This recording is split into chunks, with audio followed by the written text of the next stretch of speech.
எதற்கான சந்திப்பு சார்? இப்போ முதலமைச்சர் சந்திக்க வந்திருக்கீங்க, எதுக்காக இது மரியாதை நிமித்தமான சந்திப்பா? எதுக்காக? இது மரியாதை நிமித்தமான சந்திப்பு தான். பட் நான் மண்ணின் மைந்தன், கோபிலேயே வளர்ந்து பிறந்து இது எங்கள் ஊர். அண்ட் மொரோவர் வந்து கேஎஸ் அவர்கள் வந்து எங்கள் ஃபேமிலிக்கு நிறையா பண்ணியிருக்காங்க. இன்றைக்கி நான் முழுசாக உயிரோடு இருக்கேன்னா அது காரணமே அவர் தான். ஸோ அவரை நான் பார்க்க வந்தேன், வாழ்த்து சொல்ல வந்தேன். நல்ல விஷயத்தில் அவர் இறங்கியிருக்காங்க. அதுவும் எங்கள் திரையுலகத்தை சேர்ந்த திரு விஜய் சார் அவரோட சேர்ந்து பண்ணியிருக்காங்க.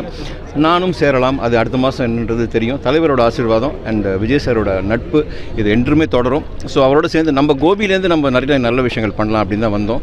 உங்கள் எல்லோரும் இன்றைக்கி சந்தித்தது ரொம்ப சந்தோஷம். ஆனால் நீங்கள் கேட்ட கேள்விக்கு பதில் தான், மரியாதை நிமித்தமாக தான் தலைவரை பார்க்க வந்தேன் ஒரு அப்பா ஸ்தானத்தில். அண்ட் கூடிய சீக்கிரம் அவரோட ஆசைகள் இருந்து நான் சரி இதெல்லாம் நல்லது பண்ணலாம் அப்படின்னா நானும் அவரோட சேர்ந்து பணியாற்ற தயாராக இருக்கேன். நன்றி. நீங்களே கட்சியில் இணைவீங்க அப்படின்னு ஒரு வார்த்தை அவர் சொன்னார், அது எப்போ சார்? இன்னும் அடுத்த மாதம் கூட நடக்கலாம், நாளைக்கு கூட நடக்கலாம், எப்போ வேணால் நடக்கலாம். நம்ம கையில் எதுவுமே கிடையாது. அண்ட் நல்ல விஷயம் செய்கிறதுக்கு எங்கே சார் நம்ம எப்போ வேணால் அதுக்கு நல்ல விஷயம் செய்கிறதுக்கு நேரங்காலம் எதுவுமே கிடையாது. எப்போ வேணால் செய்யலாம். இன்றைக்கி சாயந்தரமும் அது நடக்கலாம். ஸோ ஆனால் உங்களுக்கு சொல்லாமல் அது பண்ண மாட்டோம், டெஃபினட்டாக சொல்லுவோம். ஏன்னா நம்ம ஊரை சார்ந்தவங்க நீங்கள். நம்ம ஊரில் எல்லாமே தாத்தா சரவணா தேட்டர் அப்படின்னு உங்களுக்கு தெரியும். G N Velumani, Saravana films, MGR sir, Sivaji sir வச்சு நிறைய படங்கள் எடுத்து அவரோட முதல் பேரன் நான். ஸோ நம்ம மண்ணில் கேஎஸ் அவர்கள் வந்து எங்களுக்கு வந்து அவர் காட் ஃபாதர் மாதிரி. ஸோ அவர் ஒரு பாதையில் போகிறாரோ அந்த பாதையில் நாங்களும் அவரோட போய் சேர்ந்து எங்களால் என்ன நல்லது பண்ண முடியும் மக்களுக்கு அது பண்ணுறது தயாராக இருக்கும். உங்களோட ஆசீர்வாதம் எல்லாமே. நீங்கள் தாவேக்கள் இணையிருக்கு செங்கோட்டையன் மட்டும்தான் காரணமாக, விஜய் காரணம் இல்லையா? அப்படி இல்லை sir. Vijay sir Sengottaiyan K S அவரை பார்க்குறதுக்கு முன்னாடியே நான் வந்து பொதுச் செயலாளரை சந்தித்து எல்லாம் பேசி எல்லாம் பண்ணிட்டோம். ஒரு நல்ல சந்தர்ப்பம், நல்ல ஒரு விஷயமாக சேர்றது வந்து சாதாரணமாக சேர்ந்துட்டு அது ரொம்ப சாதாரணமாக இருக்கும் தான். இப்போ கேஎஸ் அவர் சேர்ந்தது வந்து எனக்கு வந்து எங்கள் அப்பா சேர்ந்த மாதிரி இருக்குது. ஸோ அவரோட சேர்ந்து நம்ம பணியாற்றுறது வந்து எனக்கு ரொம்ப சந்தோஷம். அது மட்டும் இல்லை, சேலம் பார்த்திபனும் என்னோட அரிய நண்பர். நாங்கள் 2 பேரும் கத்தி படத்தில் நிறைய படங்கள் ஒன்றா நடிச்சிருக்கோம். ஸோ இவங்க எல்லாரும் அங்கே இருக்கும்போது நம்மளும் சேர்ந்து இது பண்ணலாம் அப்படின்ற போது விஜய் சார் எனக்கு ரொம்ப பிடிக்கும். அவரோட விஷயங்கள், இப்போ அவர் பண்ணுற விஷயங்கள், அவர் பேசுகிறது, அவரோட துணிவு, மக்களுக்கு நல்லது பண்ணணும் அப்படின்ற ஒரே கொள்கை மட்டும் அவர் வச்சுருக்கார். நல்லது செய்யணுன்றார். பேசும்போது நம்மளுக்கு தெரியும் ஒருத்தர் நல்லது பண்ண வராங்கன்னா பேச்சிலேயே தெரியும். அதனால் எனக்கு வந்து மனப்பூர்வமாக வந்து இணையலாம் அப்படின்னு தான் சொல்கிறேன். நம்ம ஊர் மண்ணில் நம்ம இணையிறது வந்து ஒரு பெரிய விஷயம் சார். நம்ம சென்னையில் இணையிறது அது ரொம்ப சாதாரணமாக இருக்கும். நம்ம ஊரில் அது கேஎஸ் முன்னிலையில் இணையிறது வந்து எனக்கு ரொம்ப சந்தோஷம். அதுவும் தாத்தாவோட ஊர் இது. ஸோ இங்கே வந்து இணையிறது வந்து ஒரு பெரிய, இன்றைக்கி தலைவரை பார்க்க வந்தது மரியாதை நிமித்தமாக தான் அவர் பார்க்க வந்தது, வாழ்த்து சொல்ல வந்தேன். ஏன்னா அவ்வளோ விஜய் சாருக்கு என்ன கூட்டம் வந்துச்சோ அதே கூட்டம் வந்து ஏர்போர்ட்டில் பார்த்தோம். இதுக்கு முன்னாடி அந்த கூட்டம் இல்லை ஆக்சுவலி, இப்போ அந்த கூட்டம் இருக்குது. அவர் நல்ல மனிதருக்கு வந்து நல்லது நடக்கும், என்றைக்குமே நல்லதே நடக்கும். சினிமாவில் இருக்காங்கிறதுக்காக நீங்கள் சொன்னீங்க, சீமானும் சினிமாவிலேருந்து தான் வந்திருக்காரு.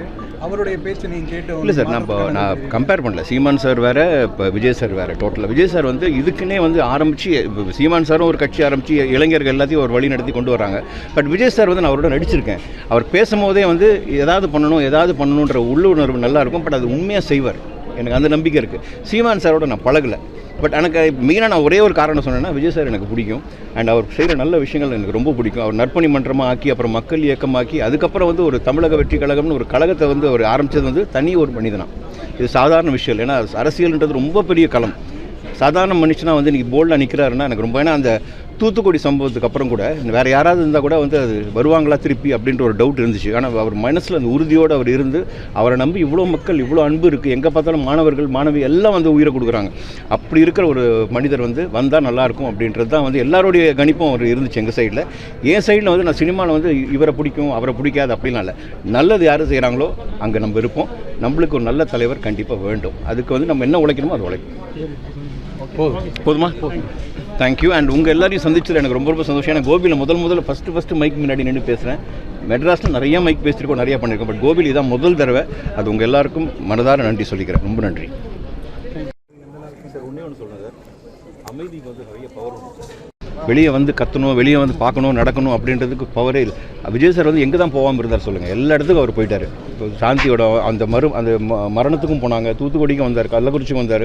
எல்லா இடத்துக்கும் அவர் வராமல் இல்லை. எந்த இடத்துல நம்ம அமைதியாக இருக்கணுமோ அந்த இடத்துல நம்ம அமைதியாக இருக்கணும். கரூரில் அவர் திரும்பி போயிருந்தார்னா இன்னொரு பெரிய சம்பவம் நடந்திருக்க கூட வாய்ப்பு இருக்குது. இதெல்லாம் அவாய்ட் பண்ணணும். மக்களுக்கு எதுவும் நடக்கக்கூடாதுன்னு ஒரே காரணத்துக்காக தான் வந்து எதுவுமே கொஞ்சம் குவைட்டாக இருக்கும். இப்போ வந்து ஒன்றே ஒன்று சொல்லட்டுங்களா, தப்பாக இருந்தால் கூட மன்னிச்சிருங்க. புலி வந்து பதுங்குது எதுக்கு? ஆனால் இது பாய்ச்சல் இல்லை, மக்களுக்கு செய்ய வேண்டிய ஒரு நல்ல வழி நடத்த ஒரு சக்தி உண்டாக்குறதுக்கு தான் இந்த விஷயம் செய்கிறோம். ஸோ நீங்கள் வெளியே வரலன்றது தப்பான வார்த்தை. வெளியே வராமல் இல்லை, வரலாம். வந்தால் இன்னும் சரி பிரச்சனைகள் வந்துடக்கூடாதுன்னு கொஞ்சம் அமைதியாக இருந்து. இப்போ வந்தாங்களா இல்லை வெளியே? இப்போ வந்துட்டார்ல வெளியே? வராமல் இருந்தால் தான் நீங்கள் கேள்வி கேட்கணும். இப்போ வந்துட்டார்ல, அப்போ நீங்கள் சொல்லுங்கள் சார். 2026 தாவேக்காக எப்படி இருக்குது? சார் 2026 நம்ம வந்து இப்போ எதுவுமே நம்ம கணிக்க முடியாது சார். நாங்கள் வந்து இப்போ 2026 நாங்கள் தான் ஜெயிப்போம் அப்படின்ட்டு நாங்கள் உறுதியாக சொல்லவே இல்லை. மக்களுக்கு நல்லது செய்ய வந்திருக்கோம். 2026 மக்கள் விருப்பப்பட்டால் கொண்டு வரட்டும், கொண்டு வரலைன்னா கூட நாங்கள் அதே வேலையை திருப்பி செஞ்சுட்டு தான் இருப்போம். அவ்வளோதான். நன்றி.